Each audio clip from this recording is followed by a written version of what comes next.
What is up, disc golf fans? Chris German here with Gatekeeper Media. Along beside me, I have Nick Hanson once again for this final round of the 2022 Clash at the Canyons here at Dellwood Park. Once again, we did have a little bit of a rain delay, and because of the creek that we have here, we are actually only bringing you another 13 holes for this final round. Nick, what was up with this tournament? It was definitely a little different and untraditional to what we normally see. Yeah, it was quite an interesting event. The final day, they had a hard decision of removing some of the holes that played closer to the creek. And so we're playing 13-hole layout that is going to be mainly the front 6 holes and then the last 7 holes. Yeah, so we actually layout. Yeah, we don't actually cross over that creek for kind of like, I would say, safety concerns here and being so close to it and playing over it. As Chris Clemons with the 1-stroke lead going into this final round, as we're going to take a look at his bag with Team DD here. Yeah, Chris was the judge, the harp, and the culprit for putters. And I know we're going to be seeing that felon out of him for drivers. And then we have Andrew Filimoehala. He's got a lot of discraft in his bag. He has his brother as well, who's with Innova, but his bag here, he has some Undertakers, Challengers that he'll be putting with. A couple buzzes in there as well. Gannon Buhr next, sponsored by Prodigy. Putting the PA3. I know we're going to see that A2 quite a bit, and the the M4, sorry. And then also, we're always going to see that D1 and that X1 out of him. He really likes those overstable drivers. And lastly, the course favorite here, Dan Schlitter. Team Discraft, also putting with those Challengers. We're going to see a lot of, I would say, buzzes out of him, maybe the Annex, a couple force shots. Yeah, I think we'll see a nuke or two as well. But here we are, hole 1. 600 feet, par 4. There's going to be 2 gaps, but all players are going to take this right gap here, where they're really just trying to get down to this flat. If you get to the flat, you're able to attack the green. However, the green is pretty tricky, as most shots are about a 50-50 chance of whether you're going to stay or roll out of bounds. And if you do stay, hopefully you make your putt.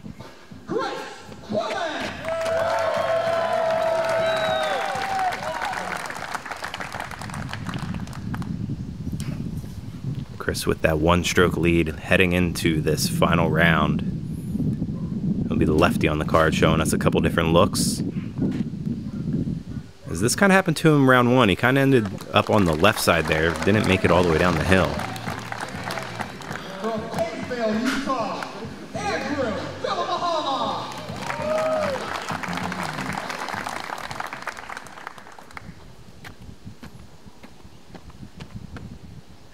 Andrew, pretty young player here, has a bright future ahead of him, throws the disc very far.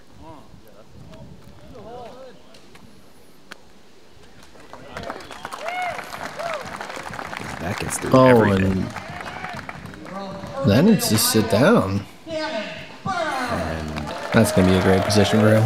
wow. Might have been the best shot we've seen all weekend.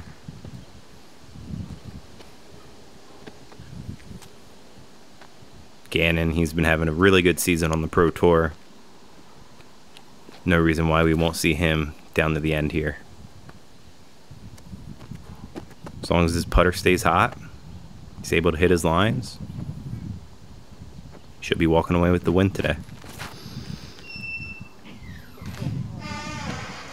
So that's going to get smacked down early. Hamilton, Illinois, your 2-time and defending champion, Dan Schlitter.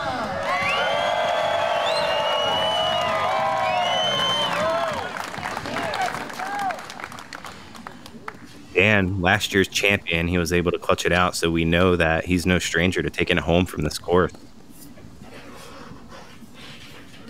Yeah, Dan is quite the character, I would say, on the course, and overall just a really good guy. Really brings a good vibe out there while competing. This needs to stay clean. And I think it does. Kind of pushed over to the left, though. See if he has a hyzer shot.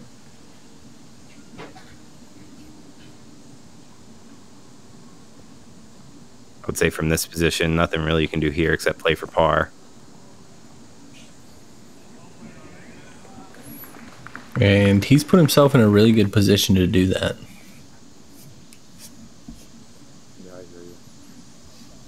This is a tricky shot here for Chris.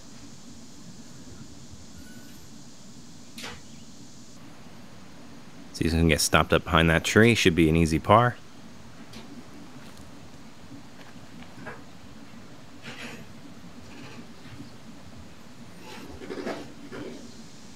Looks like Dan leaves a little bit of meat on the bone as well. Yeah, he's probably middle of circle 2 from there. But with a very, you can really give a good run at this green though, so we'll expect him to run that as that stays down. That's going to roll right into the bullseye, it looks like.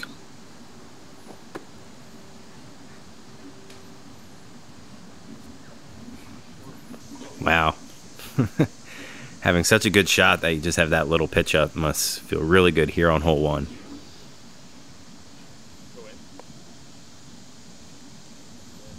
That needs to sit.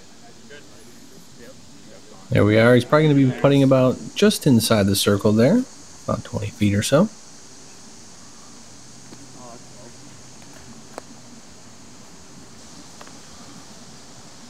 Decent bid from Dan. This is birdie look for Andrew. Start off the round.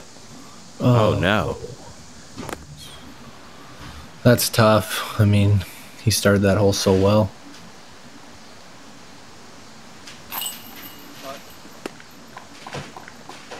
Good cleanup from Chris.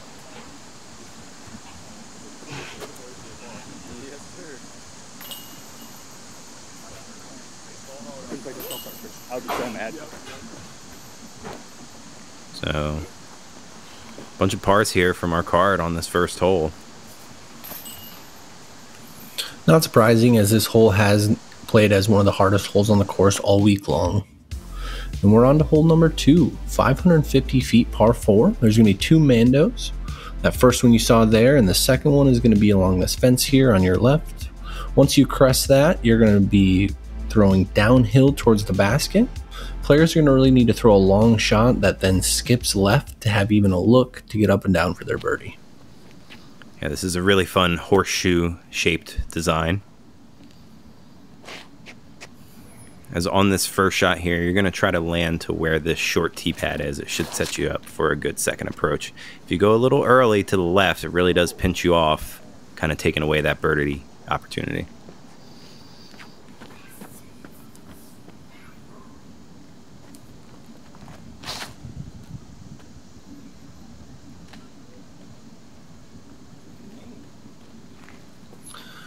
And like you said, he's going to be pinched over there, and that's going to be a hard look. I mean, I don't know if he really has a chance for birdie from over there, but he's going to be probably scrambling for his par. Yeah, the only thing you would be looking at is something very aggressive near that path and try to get a big skip. And I think final round, you're not really looking to do that, especially this early in the round. And Gannon has a pretty good tee shot there. Probably not as far as he wanted, though, unfortunately.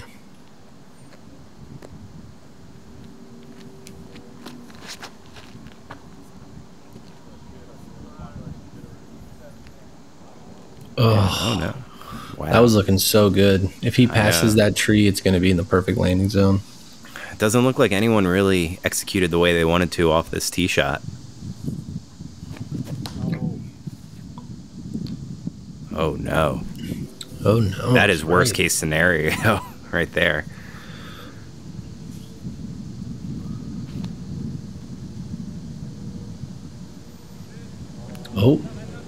Oh no. Very aggressive look, and wow, and that's going to be a pretty big miss there. He was really deep.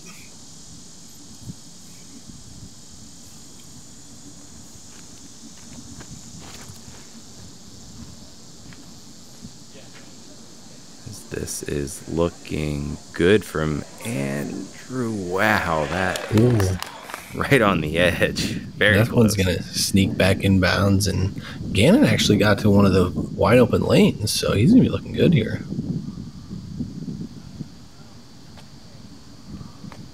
Oh, that needs to get in.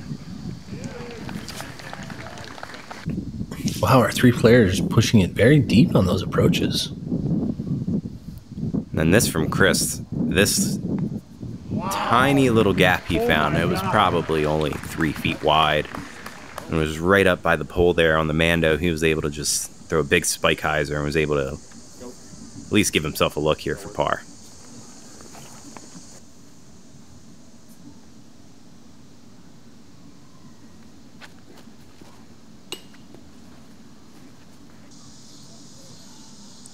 That's going to be the first miss on our card. So it's going to be some red as Dan's looking for green, and he finds it. What a great circle 2 putt to get this round rolling. Oh yeah, let's rewind that.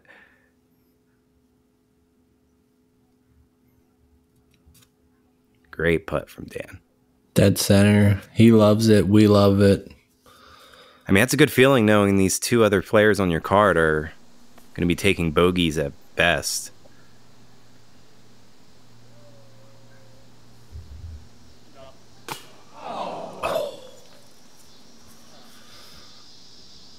Gannon unable to capitalize. Oh no.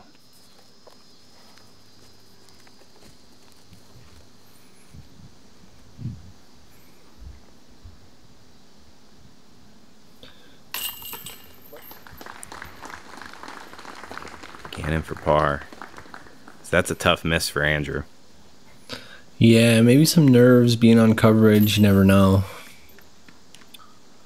But those are definitely putts he wants to be making. And we're on to hole 3, 335 feet. It's downhill. There's going to be OB on the left-hand side that then runs behind the basket. It's probably going to be a drop of about 30 feet or so. And really, if you can just get one inside towards those trees, you're probably going to be inside the circle or close to.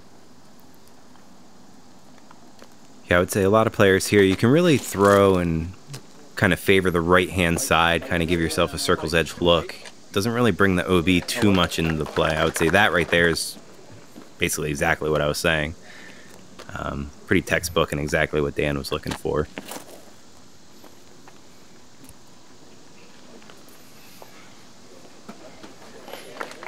Oh man, he's going to come up a little short there. He'll still have a look, but this is a hole he wants to be inside the circle, and if not inside the bullseye.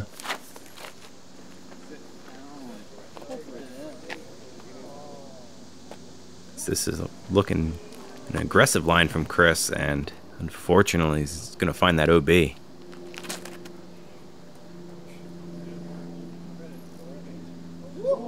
Whew.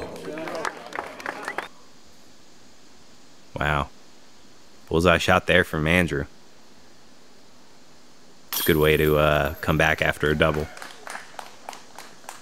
Oh, Gannon was actually much closer than I thought he was. I thought he was outside the circle. That looked like he was inside.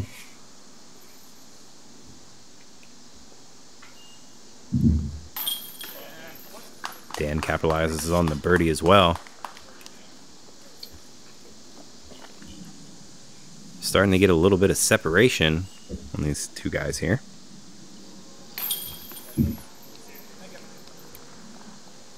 Yeah, I was going to say, we're already 3 holes in and we're having some movement on this leaderboard here. Could be an exciting afternoon here. Hi guys, Ricky Wysocki here. We are starting the Saki Bomb Foundation. The main goal for me is to really give back to the sport, start kids from a young age, and expose them to the great sport of disc golf that we all love. We got a website going, sakibombfoundation.org. There's lots of different things you can do on the website. I've heard the older generation of disc golfers saying, I wish I would have started disc golf when I was younger, and now I'm able to start these kids off at a young age through my foundation. It really means a lot to me, and it means a lot for the sport. To donate and go to the website, sakibombfoundation.org. All right, we're back, and on hole 4, 678 feet, par 4. Players are going to want to get past this tee pad about 50 to 70 feet, so that way they have about a 350-foot upshot. There's going to be OB that runs the entire right side of the fairway, and an OB starting on the left about halfway down it. Yeah, there is OB on that path on your first shot, where if you just push it a little too long, it does come into play. We've seen a couple players flirt with that this weekend. So the real play here is to kind of cut it off pretty short and left. Get a little bit more over on the left side. Just like that.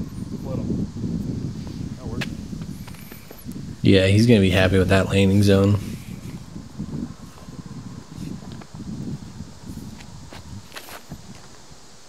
thing. Cabbage.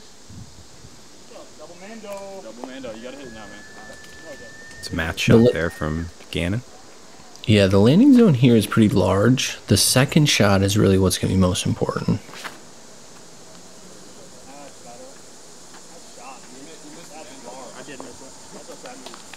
Great shot from Andrew there. Yeah, that's huge off the box.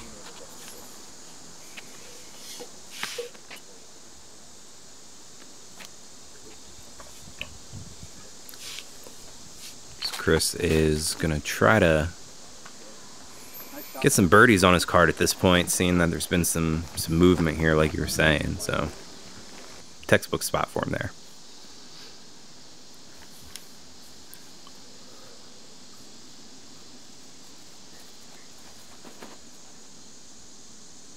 I feel like the second shot plays a little farther than you kind of anticipate as well. You kind of have to put full shot in almost. Whew, and he's going to put one inside the circle there.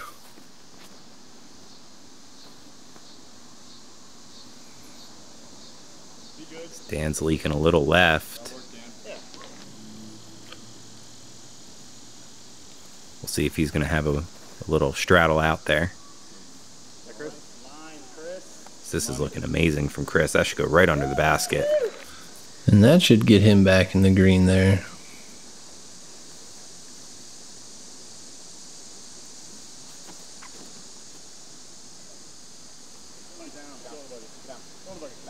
That needs to get down. Good ball.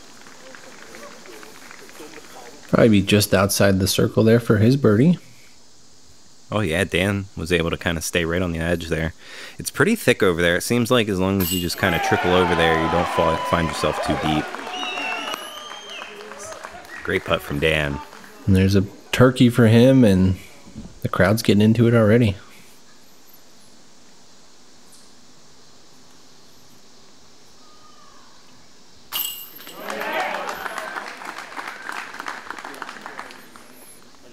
That just stuck there on that strong side.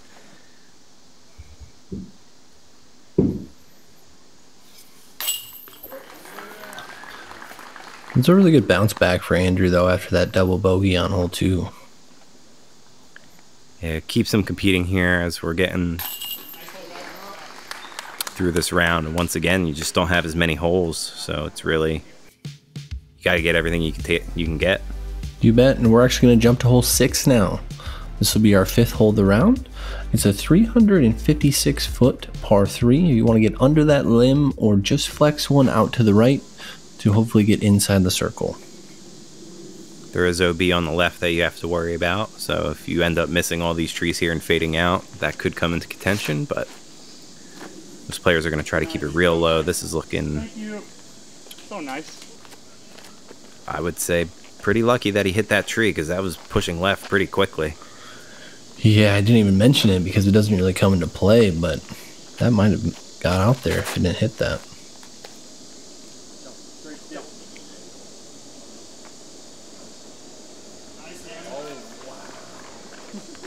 So that sneaks its way up there to circle's edge for Gannon.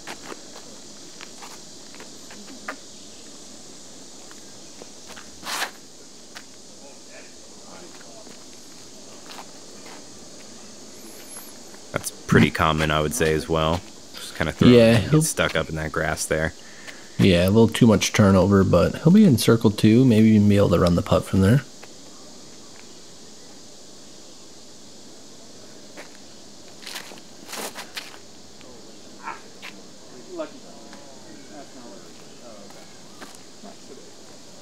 As Chris is going to get caught up as well, as we saw him take down a birdie here in the second round.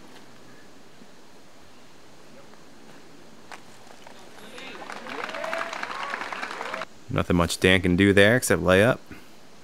I would say this hole's a lot trickier than it looks. It looks like it would be relatively easy, but it's really not.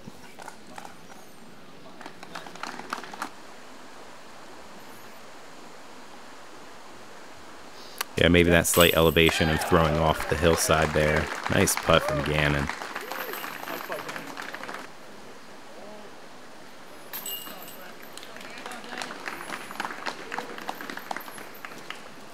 And these two are just back and forth here on this front 7 holes we've got.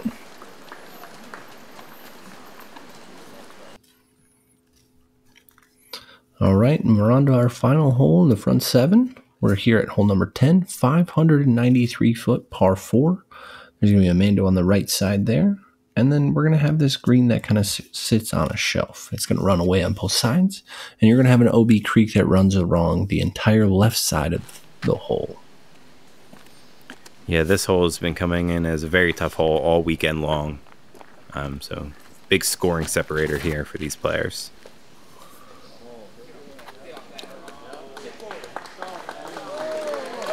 This is looking absolutely perfect from Gannon. Yeah, if you can get up there every round, you would take that. So good.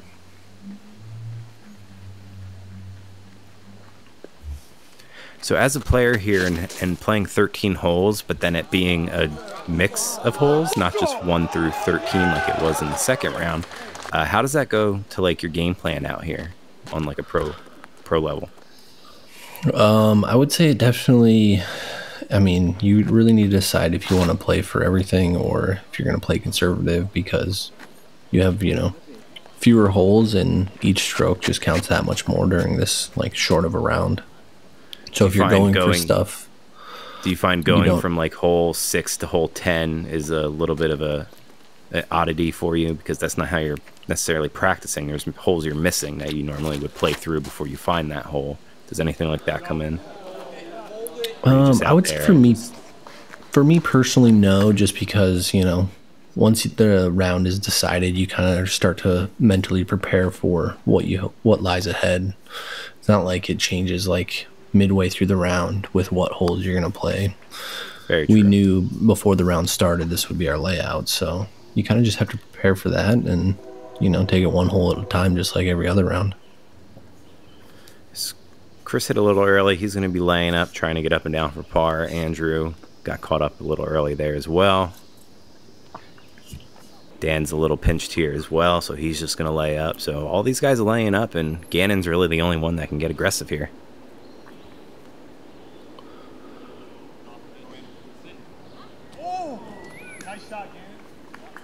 Wow. I feel you really have to get to the Mando tree or past it to attack this green for birdie. Yeah, that first drive from Gannon was one of the best drives I've seen here. I mean, he was basically near the drop zone. Yeah, and that's virtually perfect off the tee unless you're going to curl around the Mando tree. That was a good bid there from Chris.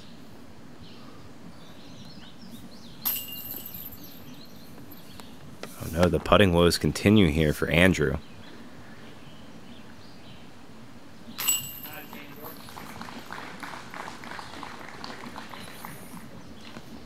Check another one off there for Gannon.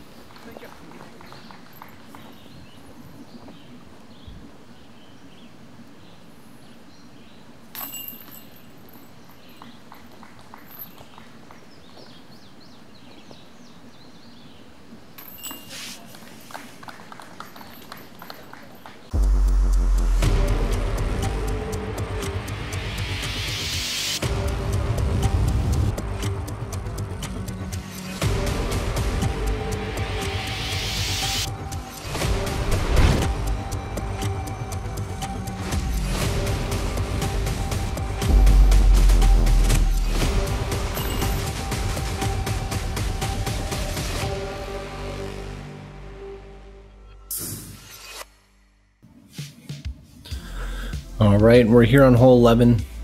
Actually, this is our final hole of the front 7. It is going to short 258-foot par 3, which players are really just going to need to throw a dead straight shot to get them inside the circle.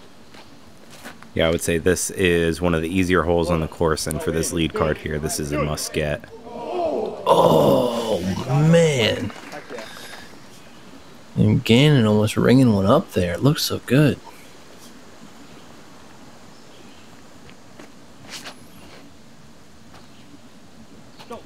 Dan's looks like it should nestle right up if it doesn't catch those rocks, unfortunately. But we'll be right inside the circle.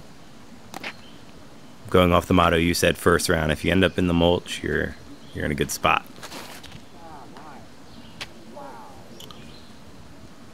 Oh, man. That's going to be a tough kick off the box there. Yeah, this hole, for being an easier hole, has really been giving Chris troubles here with round 2 kicking to the right, and then this round here kicking over there to the left. And Andrew once again bouncing back right away after a bogey. Yeah. Sit. Well thrown, Chris. So Chris is just trying anything to get down there and give himself a look for par. What a shot, though. Oh. That's going to sting coming down to the end here with only a couple holes left.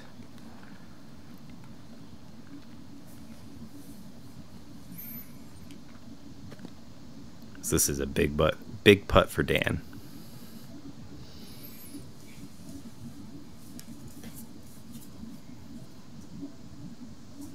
Oh, thank you, low basket. Ooh. Sneaking that one in. Yeah, he said it himself. That was a little low, and thankfully this one basket on the course is lower than the rest of them, so it went in.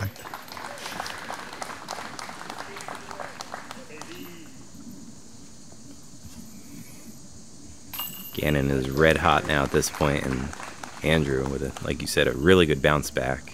That was a great shot on his end. As this is a much different looking scorecard than we started this front 7, as we are all over. Got a really good battle heating up here, Gannon and Dan. So we're coming down to the... They look to be almost running away with it there at the top, but we've got a couple pushing from other cards behind us. Yeah, we have Kale. He's a couple cards behind, and he is putting up an 8 under already. So this is going to be it, Nick. We only got 6 holes left for this final round. We got a nail biter of these two going head to head. And I'm excited for this back, so let's get to it. All right. Take care, everyone. We'll see you then.